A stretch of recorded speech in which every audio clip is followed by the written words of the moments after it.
So, I'm going to be a little hard on you guys today because I'm going to call you to something higher, something better, something completely different. We've been students of A Course in Miracles for 50 years. It is time to mature spiritually. It's time for us to stop calling ourselves students and claim that we're teachers of God. And I want to have a different dialogue. We've been dialoguing about the ego also for 50 years. The ego is an illusion. It doesn't even exist. The ego is an imaginary villain that we made up because we wanted to play a game of opposites.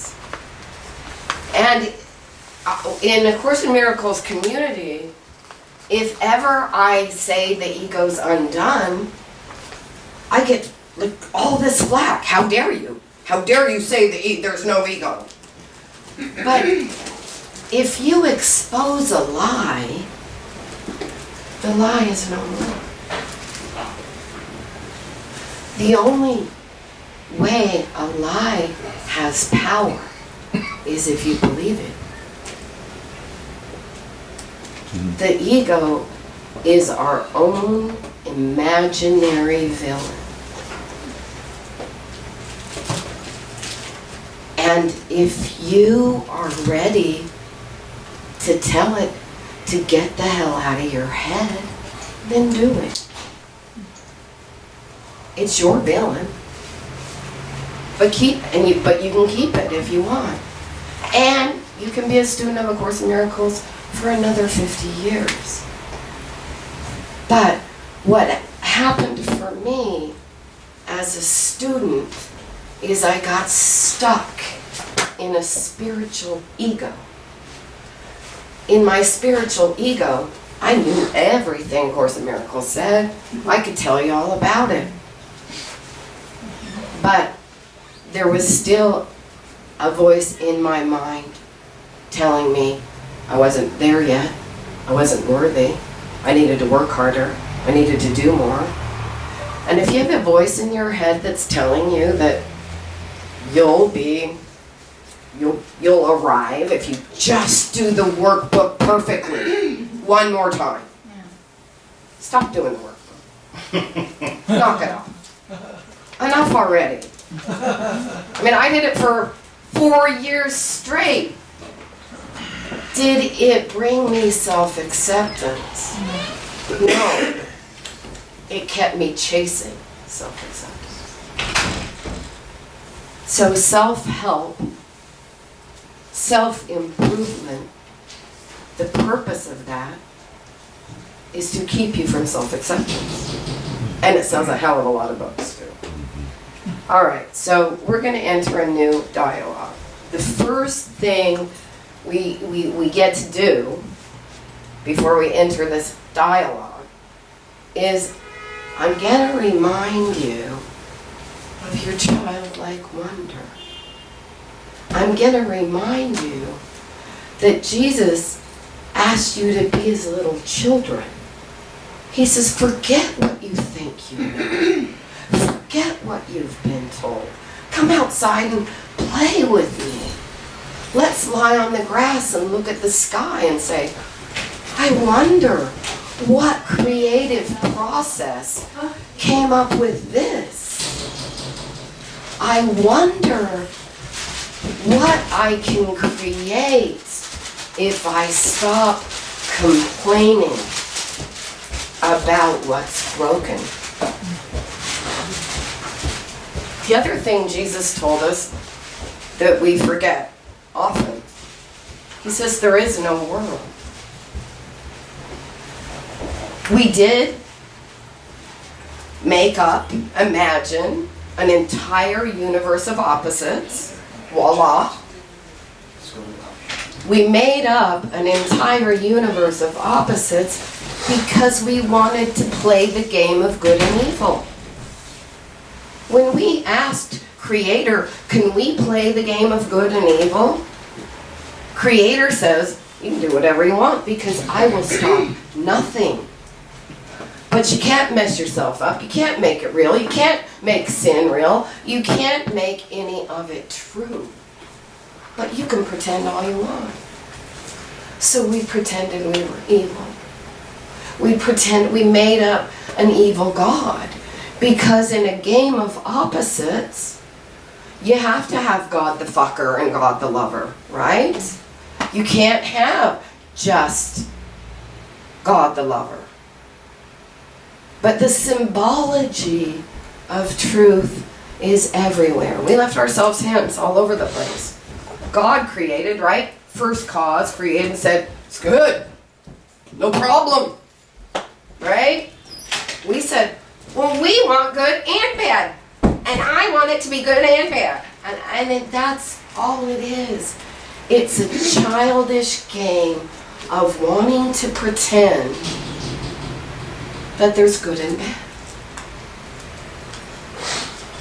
The reason it hurts, the reason it scares us, the reason it tears us apart sometimes is we think it's real. But we are God. We didn't come into our illusion of opposites without our divinity. When we asked creation if we could play this game, Creator said, not without me having your back. Not without me making sure that you know you're dreaming. I'll be whispering in your ear the entire time. You can come home anytime you want. You can wake up anytime you want. I'm right here. But Creator doesn't say no. Creator says yes. Yes to imagination. No to sin. So we asked one of our brothers to come wake us up. We wanted to play a game of many. So in the game of many, we said, well, we're going to need some people to wake us up. We're going to need some characters in our play to come wake us up. Jesus came first. He said, I'll do it. I'll do it. So he came. And Jesus taught three things. He revealed that the God of opposites isn't true. There can be no opposite to the God of love. He taught that there's no such thing as sin, and that everyone among us, lepers, prostitutes, have equal access to God. And everyone, prostitutes, lepers, dominatrixes, have equal access to God. Then he demonstrated that killing the body, you can't put evil, darkness, and sin in a body and then try to kill it. And you can't put God in a body and try to kill it. And that's what he proved. You can't kill God, there is no sin, and the world's just a mirage. He even said it was a mirage, but we don't see it. But innocence does not sell. Equal access to God does not sell. Equality can't sell it. Innocence can't market that. And killing the body, death of the body being a non-event, like taking off a pair of tight shoes, right? You cannot, if you hang it on a cross, if you put nails in it, You can't hurt innocence, your own or anyone else's. So Jesus is like, yo, didn't even hurt. I didn't feel a thing. Why? Because he knew his true identity. So the dialogue I'm going to ask you to enter into is the dialogue of your true identity. When our brother Jesus came to wake us up, we collectively made a decision to stay asleep. And it was an innocent choice. We said, we want to play opposite some more, damn it. And so we did it. We wanted to see how deep we could go into fear. We wanted to see, have this experience of extremes. That's all. But the way we kept it going was through the ultimate con, and that was religion. What religion did is it hijacked the message of Jesus, the message that everyone has equal power under God, sin is not real, killing the body doesn't piss God off or anyone else, and that God isn't accessed through a rabbi. God isn't accessed through ritual. God isn't accessed through cash. God is in you. Jesus didn't say, I'm the only Son of God. Jesus said, we're the Son of God. Everyone is the Son of God. Who made him special? Who turned him into a martyr? Religion. Why? Because they could market it. So what did they do with Jesus? They turned him into a cash cow. Religion is extortion.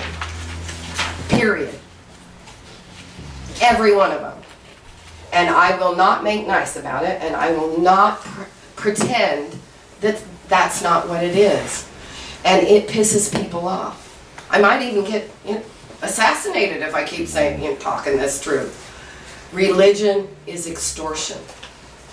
The Catholic Church started it, and what did the priests get? They could have sex with anybody they wanted. Boys, wives, little girls, anybody.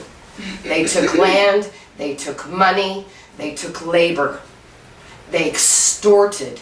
They told people, you are guilty, you are sinful, you are cut off from God, and you cannot get your innocence back unless you buy it from us. That's religion. Your relationship, your untarnished, unsevered divinity is within you now. It costs you nothing. You don't have to go to a building on Sunday. You don't have to tithe, you don't have to donate, you don't have to give us any money. We'll ask you for money, but you don't have to buy your salvation. But what can we use Sunday gatherings and all these buildings for instead? If we're not going to promote guilt, if we're not going to sell shame, if we're not going to send you to sell you salvation from hell and ask you to give us cash so you won't have to burn in hell, what can we use it for? What is God really? How do we dialogue about God? What is the true dialogue? First, remind ourselves, it's a game, it's our game, we're not a victim of the world. I am not a victim of rape, incest, politics, the education system, the IRS, sickness, my health insurance, any president ever. I don't even need a president. So nothing can victimize me. accept my own wish to be victimized. And did I play the victim role? Well, when I thought it was fun, yeah. I had a great victim story, and I would roll it out for anybody who would listen. Here's my victim story. See it? Don't you agree? Look how I've suffered. But that's what religion taught us. That suffering by salvation. Jesus didn't suffer. He didn't even believe in it. Your true relationship, your true identity is God. You don't even need the Holy Spirit anymore. You don't need Jesus. In fact, we've been using the Holy Spirit and Jesus as a crutch, right? Religion says, come on, Jesus, take my fear, take my sins. And he's like, I don't believe in fear, I don't believe in sin, I can't take it. It's like, so it's like we're babies, right? We have scissors. We're stabbing ourselves in the eye. We're like, take the scissors away, please. You got to put them down yourself. Stop it. So we're either stabbing ourselves, right? Or you're stabbing whoever you're blaming. When I was a kid, it was the Mormons or the Catholics. I got to be exposed to both of those lovely things. But when I got out of my victim story, the Mormons saved me. But not with religion or dogma. They saved me with a relationship. They saved me with love. So instead of dialoguing about how bad politics is, dialogue about your divine relationship with everyone. If Trump scares you, wrap love around the form. He's a terrified little boy with scissors who doesn't know who he is. What if 10 million of us saw him as God instead of the devil? What a different dialogue. Bring your fears to light. It's okay. You don't have to hide them. If you say, God, I hate Trump, I despise him, but I'm willing not to. God, I'm terrified of the world and where it's going, but I'm willing to see it differently. You don't have to hide your fear. You don't have to be ashamed of it. Just be willing to have it transformed. I'm out of time. So, 2 things I'm going to ask you to do. Step back when you notice yourself judging into observation. Remind yourself that all events are neutral. And ask yourself, how does this look from the neutrality of my being? Another thing I'm going to ask you to do. It doesn't serve any of us for you to turn on that television so you can decide that you're on the better side. Because that's all it's for. People turn on the TV so they can hate one side or the other and say, look at me, I'm on this side, look at me, I'm on this side. Politics. Democrats, Republicans. Both sides are 100% insane because they think they're sides. I'm going to leave you a reading and then I'm out of here. Okay. Oh, not quite. Okay, this is from A Course of Love. You may have thought the joining being done here, the joining with a specific group, rather than joining with yourself and with all. Sorry, wait. Let me get where I want to go. Remember that this journey has not been about becoming selfless, but about realizing your true identity. We have now debunked your myths about your true identity being an idealized form of self. You will not be more loved by God when in 10 years when you think you've, awakened. You're God now. Now you are ready through your ability to view your own self as well as that which you observe with a neutrality that embraces the unknown as well as the known. To reclaim yourself and your purpose here. So, you think, or we think, we know about people. We think we know who people are. Be willing to have their true self revealed to you.